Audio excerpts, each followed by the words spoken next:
एक छोटी सी कहानी, एक छोटी सी बात, एक छोटी सी स्टोरी से आज मैं आपको रिलेट कराना चाहता हूँ। जैसे स्टोरी के अंदर मैं आपको बताऊंगा दो बच्चों की कहानी। दो ऐसे लोग जो अपनी फैमिली से लड़कर एक अलग से सिटी में जाते हैं सिर्फ पैसों की लालच के अंदर। और इसी के बीच आपको एक बात समझ में आएगी, क्या खूब कहा है किसी ने कि एक इंसान इतना गरीब था कि उसके पास पैसों के अलावा कुछ कभी था ही नहीं। इस स्टोरी में आखिर ऐसा हुआ था कि दो कैरेक्टर थे और दो कैरेक्टर काफी अच्छे दोस्त थे। उन दो में से एक कैरेक्टर बनकर मैं आपको वो कहानी पूरी बताना चाहूंगा ताकि आप उस कहानी को फील कर पाएं। ये कहानी है मेरे दोस्त की, जो कि पहला कैरेक्टर मैं था, दूसरा कैरेक्टर वो। उसका नाम था सुधीर। वो अपनी फैमिली से लड़कर, अपनी फैमिली के अगेंस्ट जाकर एक जॉब की तलाश में एक सिटी के अंदर गया था मेरे साथ। उस सिटी के अंदर जाने के बाद उसने अपनी फैमिली, अपने पेरेंट्स को इस तरीके से इग्नोर कर दिया, नशे की धुत हालत के अंदर, पैसों के उस घमंड के अंदर कि उसकी फैमिली कुछ भी नहीं है। क्योंकि उसकी फैमिली हमेशा उसके अगेंस्ट रहती थी कि बड़े ख्वाब देखना छोड़ दे कि तेरे को बहुत बड़ा बनना है, छोड़ दे, इतनी मेहनत करनी है, जिंदगी छोटी सी है, उसको खुशी खुशी बिता, जिंदगी छोटी सी है, उसे हैप्पी रहकर बिता, जिंदगी छोटी है, अपनों के साथ रहकर बिता। ये बात सुधीर को बिल्कुल भी नहीं पसंद थी। एक दिन मेरे पास अंकल जी का कॉल आता है कि बेटा प्लीज सुधीर को बोल दो कि उसकी माँ की कुछ आखिरी सांसें चल रही हैं और उसकी माँ उस सुधीर को देखना चाहती है, प्लीज वो हमारा फोन नहीं उठा रहा है, हम सुबह से उसको कॉल कर रहे हैं। मैंने जैसे ही ये बात सुनी मैं हैरान हो गया, मैं परेशान हो गया कि सुधीर को इस बारे में कुछ भी नहीं पता, जबकि वो अपनी माँ से बहुत प्यार करता है। मैं जानता था एक कहानी, मेरी एक बार मैंने जब उससे बोला था कि तू कभी दुआएं क्यों नहीं मांगता, कहता है मेरे पास मेरी दुआएं मांगने के लिए मेरी माँ है। ये वाली बात उसने उस दिन हंसते हंसते बोल तो दी थी, लेकिन उस दिन मुझे एहसास हुआ था कि वो अपनी माँ से बेइंतहा मोहब्बत करता है, वो अपनी माँ से बहुत ज़्यादा प्यार करता है, वो अपनी माँ के पास रहना चाहता है। लेकिन तब भी वो पैसों के लालच में अलग सिटी में आ गया था।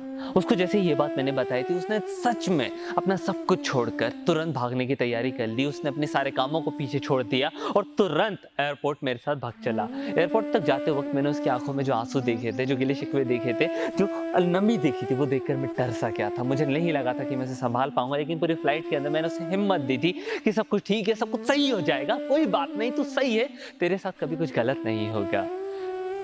लेकिन शायद जब एयरपोर्ट से हम लोग एयरपोर्ट पे पहुंचे, वहां पर जब उसके पापा आए और उसके पापा ने उससे कुछ भी नहीं कहा, वो सिर्फ रो दिए गले मिलकर।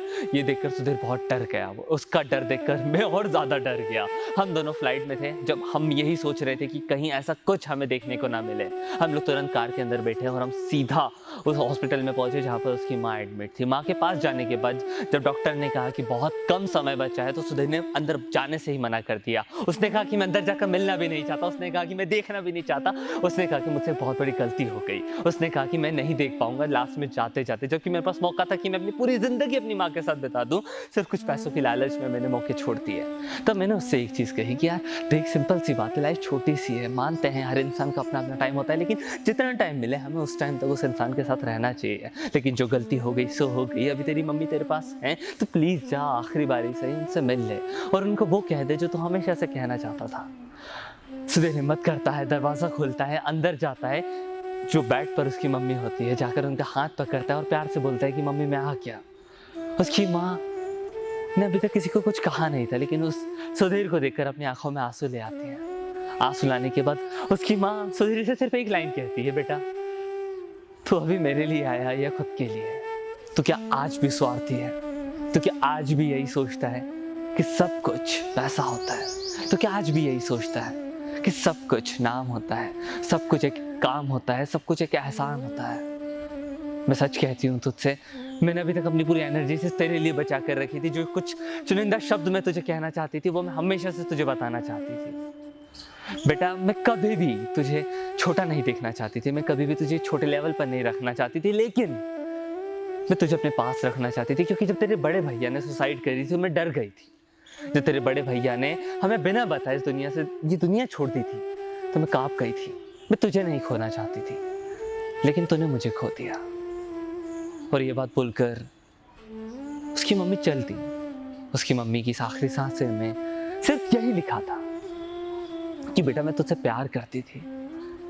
और ये बात जब सुधीर को समझ में आई कि उसकी फैमिली कभी भी उसके अगेंस्ट नहीं थी, वो बस उसे साथ रखना चाहती थी ताकि उसके बड़े भाई का प्यार सुधीर पूरा कर पाए।